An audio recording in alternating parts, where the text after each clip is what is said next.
Welcome back to my YouTube channel. इस video में हम डिस्कस कर रहे थे कि सेट की जो प्रॉपर्टीज़ वगैरह हैं, उसके कीवर्ड्स और उसके अलावा सब्सक्राइब फॉर जो मोर पास्ट वीडियो। पेपर्स आए थे वो तैयारी कर रहे थे उसकी, क्योंकि अभी इंट्री टेस्ट आने वाली है और कुछ यूनिवर्सिटीज़ की स्टार्ट हो चुकी है, तो आपके पास तो प्रॉब्लम सॉल्व करने के लिए टाइम नहीं है। तो मैंने ये एक सीरीज़ स्टार्ट की है। उससे पहले वाले वीडियो में मैंने जो भी सेट का इंट्रो वगैरह था और कुछ टाइप उसके कुछ मेथड उसके वो डिफाइन कर लिया था, और अभी इस वीडियो में भी जो और बच रही हैं टॉपिक्स उसको डिस्कस करेंगे और फिर इसके जो पास्ट पेपर्स हैं और शार्ट मेथड फार्मूलाज हैं उनको सॉल्व करेंगे। तो चलते हैं अपनी वीडियो की तरफ। तो टॉपिक है universal set. Universal set, a set whose all elements are under consideration is called during the discussion of the set। ऐसा सेट जिसमें आपके सारे एलिमेंट्स आ जाएं, सारे सेट्स से बड़ा सेट हो, उसे हम यूनिवर्सल सेट बोलते हैं। लेट सपोज करें एक सेट है 1 2 3 और दूसरा है 2 4। तो अभी एक तीसरा सेट है जो है 1 2 3 4 5 6 7 8 9 10। तो वो उन दोनों सेट्स में से बड़ा है, तो वो यूनिवर्सल सेट कहलाएगा, क्योंकि उसमें जो भी सारे एलिमेंट्स हैं वो अंडर कंसिडरेशन है, वो उसमें मौजूद हैं, दूसरे जो भी सेट्स दिए गए हैं। यूनिवर्सल सेट को डिनोट किया जाता है कैपिटल यू से या कैपिटल एक्स से, उसे रिप्रेजेंट किया जाता है। The set from which at least one element is taken, ऐसा सेट जिसमें से एट लीस्ट एक एलिमेंट जो है वो लिया गया हो। लेट सपोज करें यू इज इक्वल टू, अगर 1 2 3 ऐसा है और बी इज इक्वल टू ये 1 है, तो ये जो सेट है वो इसके लिए यूनिवर्सल सेट है, क्योंकि इसमें से सिर्फ एक जो एलिमेंट वो टेकन किया गया है, ठीक है। और ये बड़ा सेट है इससे, तो ये यूनिवर्सल सेट हो जाएगा। ये बाकी एक इससे सेट हो जाएगा, इसे हम सिंगलटन सेट बोलते हैं, जिसमें एक एलिमेंट हो। और सिंगलटन एलिमेंट के हमेशा 2 सबसेट्स होते हैं। उसके अलावा एग्जांपल आ गया u is equal to 1 2 3 up to 10। ये कोई भी मतलब कि ऐसा सेट आ गया जो थोड़ा बड़ा हो। Is universal set from a is equal to 1 3 5 7 9 and b is equal to 1 2 3 4। तो अभी इनमें से यूनिवर्सल सेट 2 सेट्स हैं, तो इन दोनों सेट्स का जो है वो यूनिवर्सल सेट ये हो जाएगा, क्योंकि इनके सारे एलिमेंट्स इस u वाले सेट में आ रहे हैं, अंडर कंसिडरेशन है। तो इन दोनों सेट्स का जो यूनिवर्सल सेट हो जाएगा वो u वाला सेट हो जाएगा। उसके बाद आ जाता है equivalent set. 2 sets A and B having 1-to-1 corresponding between their elements are having same number of elements is called equivalent sets। ऐसा सेट है जिसमें 1-to-1 corresponding हो। 1-to-1 corresponding कैसे, मतलब एक सेट में एक एलिमेंट है, वही दूसरे में है और वही तीसरे में है। लेट सपोज करें ये हम सेट के फॉर्म में लिख रहे हैं 1 2 3 और दूसरा लिख रहे हैं x y ये z। अभी 1-to-1 करस्पॉन्डिंग क्या है कि हमने यहाँ से 1 एलिमेंट लिया और यहाँ से भी 1 ले लिया, तो ये हमारी 1-to-1 करस्पॉन्डिंग हो गई। ये हमने दूसरा यहाँ से एलिमेंट लिया, यहाँ से भी दूसरा लिया, ये हमारी 1-to-1 करस्पॉन्डिंग हो गई। ये तीसरा यहाँ से लिया और तीसरा यहाँ से लिया, तो ये हमारी 1-to-1 करस्पॉन्डिंग हो गई, क्योंकि यहाँ से जितने 1 एलिमेंट उठा रहे थे वहीं से भी 1 उठा रहे थे। और उसके बाद between their elements are having same number of elements, तो नंबर ऑफ एलिमेंट्स सेम होने चाहिए, तो नंबर सेम होना चाहिए। एलिमेंट वो सेम हो या ना हो उससे कोई मैटर नहीं है, लेकिन नंबर ऑफ एलिमेंट्स वो सेम होने चाहिए। इसमें देखिए 1 2 3, इसमें 3 एलिमेंट्स हैं, और इसमें देखिए 1 2 3, इसमें भी 3 एलिमेंट्स हैं। तो नंबर ऑफ एलिमेंट्स यहाँ पे 3 हैं और नंबर ऑफ एलिमेंट्स यहाँ पे भी 3 हैं। ये नंबर ऑफ एलिमेंट्स, देखिए नंबर ऑफ एलिमेंट ये दोनों का सेम है, तो ये हमारे क्या हो जाएंगे, इक्विवेलेंट सेट हो जाएंगे। इसको रिप्रेजेंट किया जाता है इस सिंबल से। ये जो ऐसे सिंबल है ये इक्विवेलेंट सेट की सिंबल है कि ये एक सेट है, ये दूसरा सेट है, इसके number of A set is equal to number of B set वो इक्वल है, तो ये हो जाएगा A is equivalent to B, ये हो जाएगी कंडीशन, ठीक है। और इसकी डेफिनेशन ये हो जाएगी। अभी ये नंबर दिया गया है A इज इक्वल टू 4 5 6 7 और B के ये दिए गए सेम है, मतलब कि यहाँ पे अल्फ़ाबेट लिए हुए हैं, यहाँ पे डिजिट्स लिए हुए हैं, तो यहाँ पे भी 4 हैं एलिमेंट्स, यहाँ पे भी 4 हैं, तो ये इक्विवेलेंट हो जाएगा। ये नंबर ऑफ़ A जो मेंबर हैं वो भी 4 है, नंबर ऑफ़ B जो हैं एलिमेंट्स वो भी 4 हैं, ये इक्विवेलेंट हो जाएंगे। ओके, उसके बाद आ जाता है इक्वल सेट। इक्वल सेट क्या है? 2 elements A and B contain same element है। क्या? Same element. वहाँ पे क्या था? सेम नंबर ऑफ एलिमेंट्स, यहाँ पे सेम एलिमेंट्स। जो यहाँ पे होगा एलिमेंट्स ए सेट में वही हमारे बी सेट में होगा, ठीक है। इसकी सिंबल क्या है? ये इक्वल की सिंबल है। ये दो सेट्स इक्वल हो, अगर लेट सपोज करें ए और बी दो सेट्स हैं और दोनों इक्वल हैं, तो ये सिंबल बीच में ये लगा देंगे, सही है। तो ये मैंने आपको पहले भी बताया था कि इम्प्रॉपर जो सबसेट्स होते हैं वही एक्चुअली हमारे क्या होते हैं? इक्वल सेट होते हैं। तो ये देखें, A subset of B, B subset of A, then ये दोनों इक्वल हैं, तो इम्प्रॉपर सबसेट को भी आप इक्वल सेट बोल सकते हैं। उसके बाद नीचे है ए बी सी और बी का है C B A, then A equal to B. तो हमें पता है कि सेट में जो है वो हमारी सीक्वेंस या मतलब कि आर्डर इतना मैटर नहीं करता, सही है। तो यहाँ पे भी देखें सेम एलिमेंट्स हैं, यहाँ पे भी सेम है, डेफिनेशन में भी आया सेम एलिमेंट्स, लेकिन इक्विवेलेंट सेट में हमने पढ़ा था number of elements are same, तो ये भी आपको फ़र्क आना चाहिए। अभी उसके बाद हम कुछ प्रॉपर्टीज़ डिस्कस करेंगे जो मोस्ट इम्पॉर्टेंट है, जो सेट में यूज़ होती है, जैसे ट्रांजिटिव प्रॉपर्टी हो गई। ट्रांजिटिव प्रॉपर्टी में फ़र्स्ट ऑफ ऑल आपने क्या याद रखना है कि ट्रांजिटिव ट्राई मीन्स 3, तो आपने ये एक चीज़ याद रख लेनी है कि transitive tri means 3, it means that उसमें 3 एलिमेंट 3 सेट्स होंगे, सही है। तो ये देखें, अगर ए इक्विवेलेंट है बी के एंड बी जो है वो इक्विवेलेंट है सी के, तो लाजमी बात है ए भी हमारा इक्विवेलेंट होगा सी के। ओके, मतलब कि अगर इसमें पहली बात यह है कि 3 सेट्स होंगे और उसमें एक कंपैरिजन दी गई होगी, सही है। और ऐसी बात अगर ए बराबर है बी के, बी बराबर होगा सी के, तो एब्सोल्युटली ये बी कामन है, अगर कामन ले लें तो ए डायरेक्टली इक्वल हो जाएगा सी के, ये हमने कंडीशन लिख ली। तो ये प्रॉपर्टी है एक ऐसी प्रॉपर्टी जिसमें 2 सेट्स इक्वल हों और वो सेट तो दूसरे के इक्वल हों, तो एब्सोल्युटली जो पहला और लास्ट वाला सेट होगा वो भी ऑब्वियसली इक्वल ही होगा। उसके बाद है कि union over intersection and intersection over union, जो डी मॉर्गन लॉ कहलाते हैं। ये 2 इम्पॉर्टेंट डी मॉर्गन लॉ हैं, वो भी आपने याद रख लेने।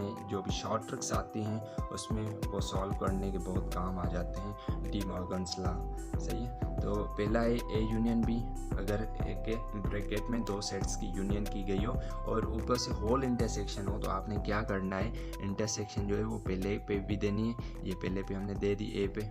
उसके बाद क्या करना है, जो यूनियन है वो इंटरसेक्शन में कन्वर्ट हो जाती है, यूनियन जो है वो इंटरसेक्शन में कन्वर्ट हो जाती है, और अगले में इंटरसेक्शन जो है वो यूनियन में तब्दील हो जाएगी, सही है। और लास्ट वाले पे आपने फिर से इंटरसेक्शन दे देना है।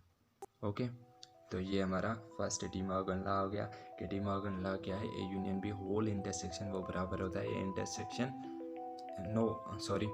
A union B whole complement is equal to A complement, यहाँ पे यूनियन है वो इंटरसेक्शन में तब्दील हो जाए, इंटरसेक्शन बी कॉम्प्लीमेंट, तो इसके बराबर हो जाएगा। और सेम जो है वो ये इसका सेकंड रूल है, लॉ है डी मॉर्गन लॉ, जिससे 2 ये रूल्स हैं, ये हमने याद कर लेने हैं, सही है।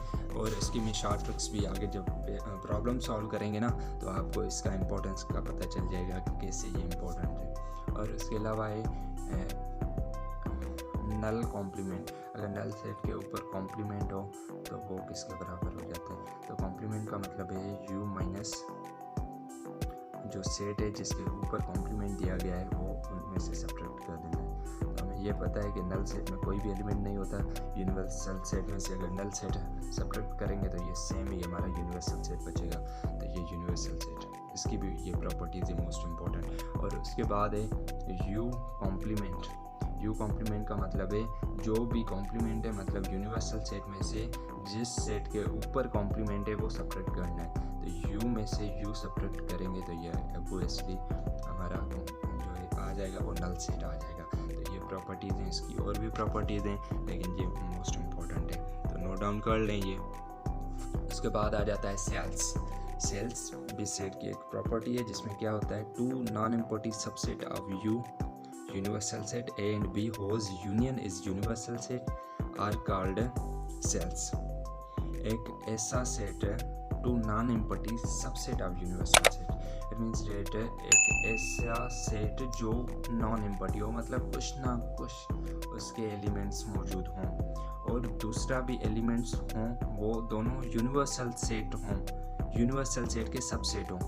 उसके बाद लेकिन जब उसकी यूनियन करें तो हमारा यूनिवर्सल सेट आ जाए तो उसे हम सेल्स बोलते हैं। लेट सपोज करें ये देखें, ये ए सेट है, इसके एलिमेंट है 1 2, ओके, और बी सेट है ये 3 4।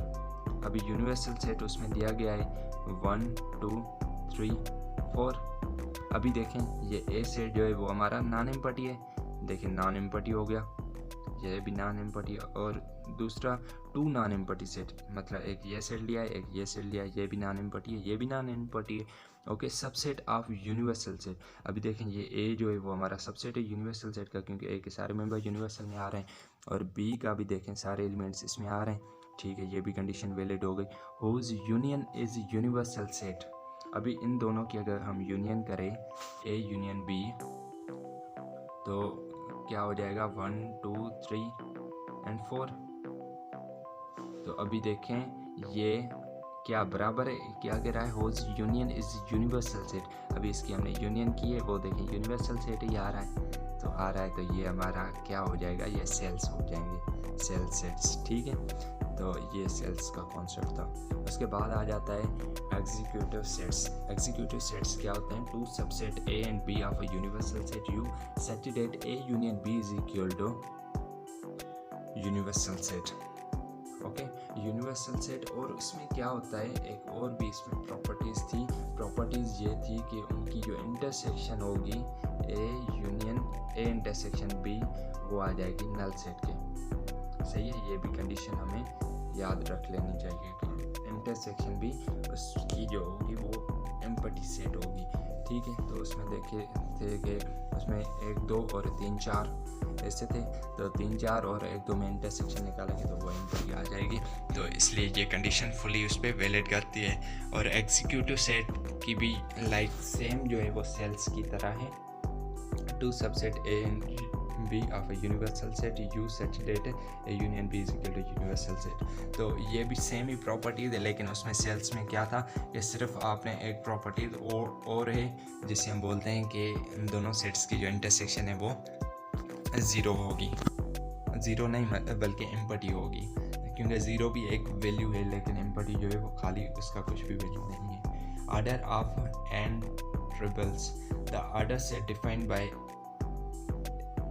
A1, A2, A3 up to AN is called order and triple, where A1, A2, A3 up to AN are called first, second, third and nth component। अभी ये जो let suppose करें A is equal to 1 2 3 4, अभी ये इनके component हैं सारे, ठीक है। तो ये फर्स्ट नंबर पे, ये सेकंड पे, ये थर्ड पे, ये फोर्थ पे। तो अगर मैं कहूँ कि इसका थर्ड जो कंपोनेंट वो क्या है, वो 3 है, फोर्थ कंपोनेंट क्या है, 4 है। तो ऐसे ये कंपोनेंट या एलिमेंट्स या मेंबर होते हैं। उसके बाद आ जाता है ऑर्डर पेयर। ऑर्डर पेयर क्या है, the order pair of a two numbers A and B is defined by A comma B, where first A and B is a second component.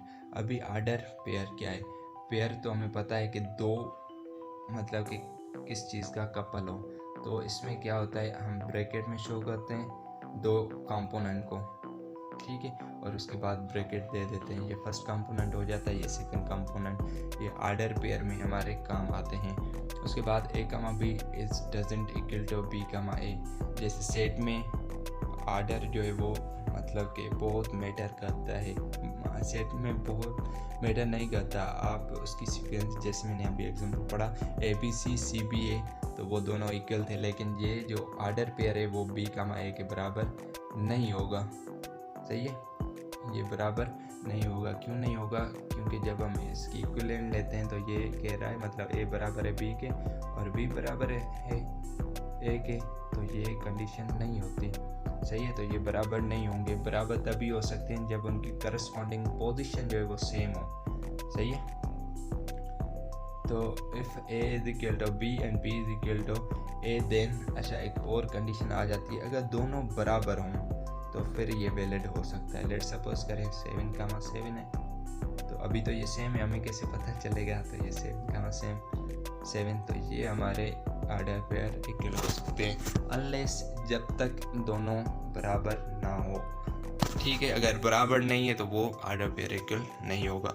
उसके अलावा है ए comma B is equal to सी कमा D, तो must है कि इसका पहला component जो ए है वो बराबर होना चाहिए सी के, और जो बी है वो बराबर होना चाहिए डी के, तभी जाके ये कंडीशन हमारी वैलिड हो सकती है।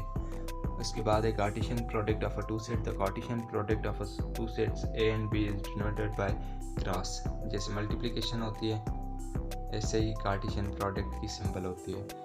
Defined by set of all order pair A comma B where A belongs to first element and B belongs to second element, defined by A cross B is equal to A comma B such that A belongs to A and B belongs to B.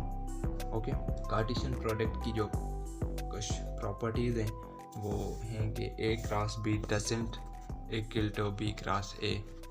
सही है। वैसे तो multiplication में मतलब ऐसे होता है ना कि 2 को 3 के साथ मल्टीप्लाई कर दें या 3 को 2 के साथ मल्टीप्लाई कर दें, वो इक्वल हो जाते हैं, लेकिन ऑर्डर पेयर में ऐसे नहीं होता। ऑर्डर पेयर में आपकी क्रॉस मल्टीप्लिकेशन वो बराबर नहीं होती बी क्रॉस ए के। क्यों? क्योंकि ये ऑर्डर पेयर की ली जाती हैं। ऑर्डर पेयर की जब ली जाती हैं तो उसमें वो मैटर करता है कि आपका ऑर्डर मतलब कि चेंज हो जाएगा। उसके अलावा है A cross B and B cross A, अगर बराबर हों तो मस्ट है कि वो दोनों सेट्स जो हैं अगर इक्वल हों तो फिर मतलब कि वो हो सकती है कंडीशन वैलिड, अदरवाइज किसी भी कंडीशन में इक्वल नहीं होंगे। अभी order of A cross B is equal to order of A order of B, जितना भी इन दोनों का ऑर्डर होगा ए क्रॉस बी का उतना ही इन दोनों की मल्टीप्लिकेशन का होगा। लेट सपोज कर लें ऑर्डर ऑफ ए जो है वो 3 है और ऑर्डर ऑफ बी जो है वो 4 है, तो इन दोनों का order of A cross B वो कितना हो जाएगा? इन दोनों को मल्टीप्लाई कर देंगे तो ये आ जाएगा 12, तो 12 इनका ऑर्डर पेयर बन जाएगा। तो इसी तरीके से दूसरी जो प्रॉपर्टीज़ हैं अगर वही यूनियन के फॉर्म में आ जाएं, दो सेट्स हैं वो यूनियन के फॉर्म में हैं और उनके साथ जो है वो हमारा कार्टेशियन प्रोडक्ट हो रहा है, तो आपने क्या करना है, कार्टेशियन प्रोडक्ट पहले पे देनी है, उसके बाद जो बीच वाली ये सिंबल है वो सेम लिख देनी है, फिर ये कार्टेशियन प्रोडक्ट आपने लास्ट वाले एलिमेंट्स से करवा देनी है। ये आपकी लेफ़्ट डिस्ट्रीब्यूशन हो जाएगी। लेफ़्ट डिस्ट्रीब्यूशन क्यों हो गई है? क्योंकि ये जो एलिमेंट है आपका वो इस मेन सेट के इस साइड पे था, लेफ़्ट साइड पे था, जिससे हमने कार्टेशियन प्रोडक्ट करवाई, तो इसलिए ये लेफ़्ट डिस्ट्रीब्यूशन हो जाएगा। उसके बाद आपका राइट डिस्ट्रीब्यूशन, अभी देखें राइट डिस्ट्रीब्यूशन क्या है, यही एलिमेंट आपके इन दो मेन सेट्स के राइट पे आ गया है, तो आपने क्या करना है, बी का पहले इसके साथ करवा देना है और जो बीच में ये ऑपरेशन है यूनिवर्सल है, यूनियन है, तो आपने यूनियन सेम लिख देनी है, फिर सी का इसके साथ ए के साथ करवा दें, तो ये आपका राइट डिस्ट्रीब्यूशन हो जाएगा। राइट डिस्ट्रीब्यूशन क्यों? क्योंकि ये जो एलिमेंट है वो मेन सेट के राइट में है। उसके बाद है Cartesian product of a 3 sets. The Cartesian product of a 3 set ABC is a set of all order pair triplets अभी 3 का आ गया है। वैसे ऑर्डर पेयर था लेकिन अभी मतलब कि ट्राइपलेट्स हैं। पहले ऑर्डर पेयर बोल रहे थे, अभी ऑर्डर ट्राइपलेट्स बोल रहे थे, मतलब 3 एलिमेंट्स हैं। अगर 2 होते तो ऑर्डर पेयर हो जाता। A B belongs to B and C belongs to C, defined by A cross B cross C is equal to A, B, C। अभी इसका जो पहला कंपोनेंट होगा वो पहले सेट से बिलोंग करता होगा, दूसरा कंपोनेंट दूसरे सेट से, तीसरा कंपोनेंट तीसरे सेट से।